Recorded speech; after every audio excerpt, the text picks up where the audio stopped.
स्वागत है बच्चों आपके अपने YouTube चैनल गणित शिक्षा पर। आज हम पढ़ेंगे कोऑर्डिनेट ज्योमेट्री यानी कि निर्देशांक ज्यामिति। ठीक है बच्चों, इसमें हमारे पेपर में कौन कौन से क्वेश्चन किस टाइप के क्वेश्चन आते हैं। सबसे पहले हम एक फॉर्मूले पे जाएंगे, वो फॉर्मूला हमारा डिफाइन कैसे होगा। सबसे पहले उस फॉर्मूले को हम डिफाइन कर लेते हैं। ठीक है बच्चों, ये हमारा एक्स एक्सिस होगा और ये हमारा वाई एक्सिस होगा। ठीक है बच्चों, सबसे पहला फॉर्मूला हम इसमें करेंगे डिस्टेंस फॉर्मूला। क्या करेंगे? डिस्टेंस फॉर्मूला यानी कि दूरी सूत्र। ठीक है बच्चों, ये दूरी सूत्र किन दो बिंदुओं के बीच में निकालते हैं। हमें इसमें क्वेश्चन किस टाइप के आएंगे, दो बिंदु दे दिए जाएंगे और उनके बीच की दूरी पूछी जाएगी। मान हम अब इसमें चलते हैं एक्स एक्सिस और वाई एक्सिस में। मान के चलो यहाँ पे हमें एक बिंदु P दे रखा है और एक बिंदु Q दे रखा है। ठीक है बच्चों, और इन दोनों बिंदुओं के बीच की दूरी हमें निकालनी है। इसके निर्देशांक हम ले लेते हैं x1 और y1। इसके निर्देशांक हम ले लेते हैं x2 और y2। ठीक है बच्चों, अब इसमें देखो जो ये डिस्टेंस है x एक्सिस पे, मान के चलो यहाँ से यहाँ तक क्या दूरी है, ये x1 की है। ठीक है बच्चों, इस दूरी को हम मान लेते हैं यहाँ से लेकर यहाँ तक, ये दूरी कितनी है x2। ठीक है, इसी प्रकार से ये डिस्टेंस इस पॉइंट से लेकर इस पॉइंट तक, यानी कि इस पॉइंट से लेकर इस पॉइंट तक हम इसको क्या मान लेते हैं, इस डिस्टेंस को क्या मान लेते हैं y1। ठीक है बच्चों, इस पॉइंट की अगर y2 की दूरी की बात करें तो किसकी सीध में है, इसकी सीध में। ठीक है बच्चों, तो ये दूरी हम ले लेते हैं y2। अब मुझे ये बताओ, अगर मैं x2 में से x1 को माइनस करूंगा तो ये डिस्टेंस आएगी। तो ये वाली डिस्टेंस कितनी होगी मेरे पास, ये वाली डिस्टेंस होगी x2 माइनस x1, जो किसके पैरेलल है, इस लाइन के पैरेलल है। ठीक है बच्चों, तो ये x2 माइनस x1 है, तो ये भी कितनी होगी x2 माइनस x1 होगी। इसी प्रकार से ये दूरी यहाँ से यहाँ तक कितनी है मेरे पास, y1 आ चुकी है। ठीक है बच्चों, और ये डिस्टेंस टोटल डिस्टेंस कितनी होगी, y2 होगी। ठीक है, तो y2 में से y1 डिस्टेंस को अगर मैं माइनस करूंगा तो मैं इसको डार्क कर देता हूं, तो ये डिस्टेंस कितनी आ जाएगी बच्चों, y2 माइनस y1।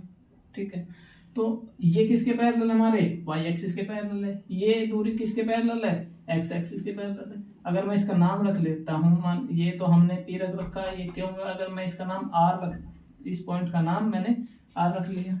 ठीक है, तो पाइथागोरस थ्योरम लगा के हम क्या निकाल सकते हैं, इस दूरी को निकाल सकते हैं P को।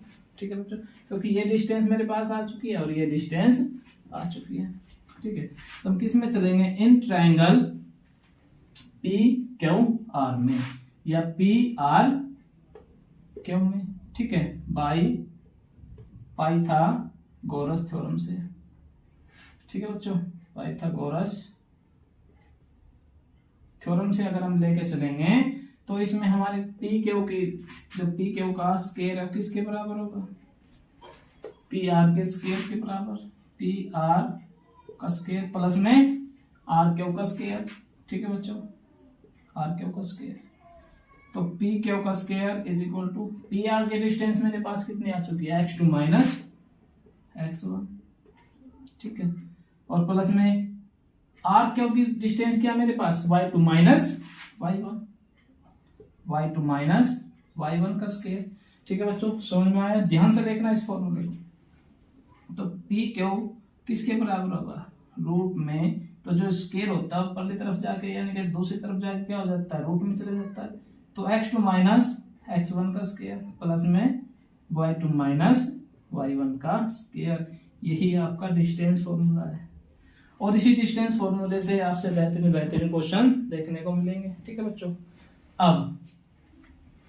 अब देखो डिस्टेंस जो फॉर्मूला है, अगर कोई सिंगल पॉइंट दे दे, ये आपका पहला पॉइंट हो गया।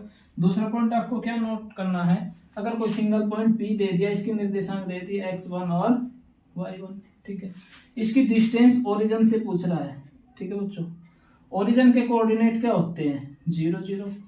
ठीक है, और P के निर्देशांक हमें दे दिए, यानी कि कोऑर्डिनेट दे दिए, क्या दे दिए, x1 और y1। ठीक है, तो distance from A point,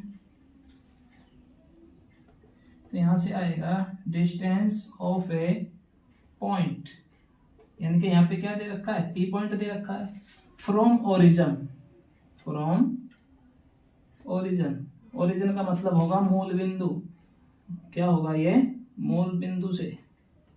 origin क्या होता है मेरे पास, मूल बिंदु, मूल बिंदु। ये क्या होता है हमारे पास, ओरिजन है। क्या है बच्चों, ये ओरिजन है, ठीक है, मूल बिंदु है। क्या है, मूल बिंदु है। तो इससे इसकी दूरी क्या होगी, ठीक है, इसका नाम मैं ओ रख लेता हूँ। तो पी ओ की डिस्टेंस क्या होगी मेरे पास, तो वही रूट में अगर मैं यही फॉर्मूला लगाऊं तो ये x1 में से इसको घटा दो 0 को, तो कितना आएगा मेरे पास, x1 ही आएगा, ठीक है। और इसके ऊपर क्या होता है, फिर यहाँ पे स्केयर होता है, तो x1 का स्केयर प्लस में ये क्या हो जाएगा मेरे पास, y1 का स्केयर, ठीक है।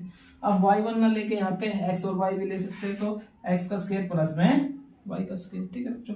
तो distance of A point from the origin क्या होगी, रूट में x1 का स्केयर या y1 का स्केयर। यहाँ से 1 हटा लेते हैं क्योंकि इसमें दूसरे कोऑर्डिनेट है नहीं बच्चों, तो हम इस प्रकार से भी लिख सकते हैं इस फॉर्मूले को। जो भी यहाँ पे वैल्यू होगी आप उसको, उस वैल्यू को इसमें रखना है, ठीक है। तो ये वैल्यू तो हमारे क्या दे रखी है, 0 दे रखी है लास्ट की, ठीक है। तो ये क्या आ जाएगा, distance of A point from the origin कितना आ जाएगा हमारे पास, रूट में x स्क्वायर प्लस में y स्क्वायर, ठीक है बच्चों।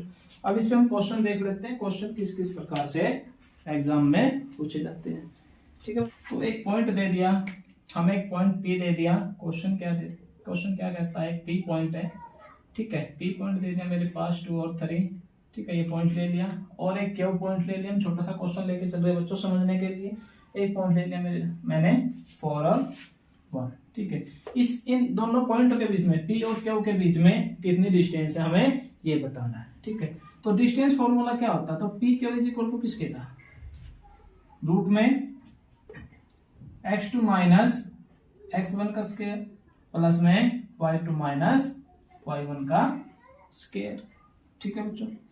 तो इसमें आप बेशक नोट भी कर सकते हो, ये हम ले लेते हैं x1, ये ले लेते हैं y1, ये ले लेते हैं x2 और ये ले लेते हैं y2। ये आपको कुछ भी ध्यान न रहे तो क्या करना बच्चों, इस पॉइंट में से इस पॉइंट में से घटाना है, ठीक है, इसमें से इसको घटाना है, ठीक है। कैसे पॉइंट लिखे हो, आपको माइनस करना है सीरीज, यानी कि आपको सीरीज ध्यान रखनी है आपको। हम घटा किस में से रहे हैं, ये नहीं करना इसमें से इसको घटा दिया फिर इसमें से उसको घटा दिया, नहीं, पहले इसको घटाना, पहले इसको इसमें से इसको घटाना और इसमें से इसको घटाना है, ठीक है। तो x2 मेरे पास कितना आ चुका है, 4 आ चुका है, ठीक है।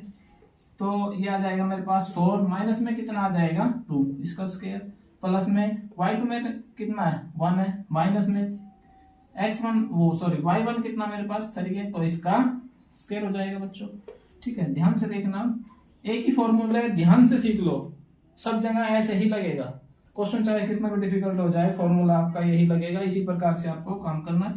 तो 4 में से 2 गए तो 2 बचेगा, 2 का स्क्वायर हो जाएगा, प्लस में 1 में से 3 को माइनस करेंगे तो माइनस का 2 आएगा, कोई बात नहीं, स्क्वायर है माइनस में, ठीक है।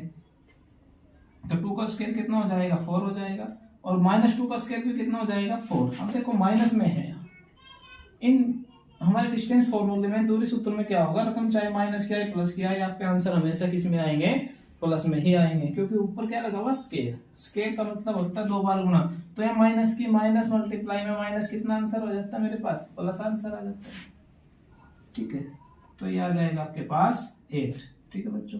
अब 8 के अगर फैक्टर करें 2 2 2, तो ये 3 बार 2 3 2 2 4 4 2 8, तो यहाँ से 2 बाहर आ जाएगा तो कितना आ जाएगा 2, यानी कि 2 वर्गमूल में 2, तो यानी कि बीच में डिस्टेंस कितनी आ गई मेरे पास 2 वर्गमूल 2। तो बच्चों ठीक है, इस प्रकार से आपसे क्वेश्चन पूछे जाएंगे, ठीक है बच्चों। अब इससे नेक्स्ट वीडियो में हम क्या करेंगे, इंपॉर्टेंट क्वेश्चन देखेंगे। तो आपने अगर ये पार्ट देख लिया तो इससे नेक्स्ट पार्ट देखना ना भूले, क्योंकि एग्जाम में तभी आपको फायदा मिलेगा, ठीक है बच्चों। Thank you for watching.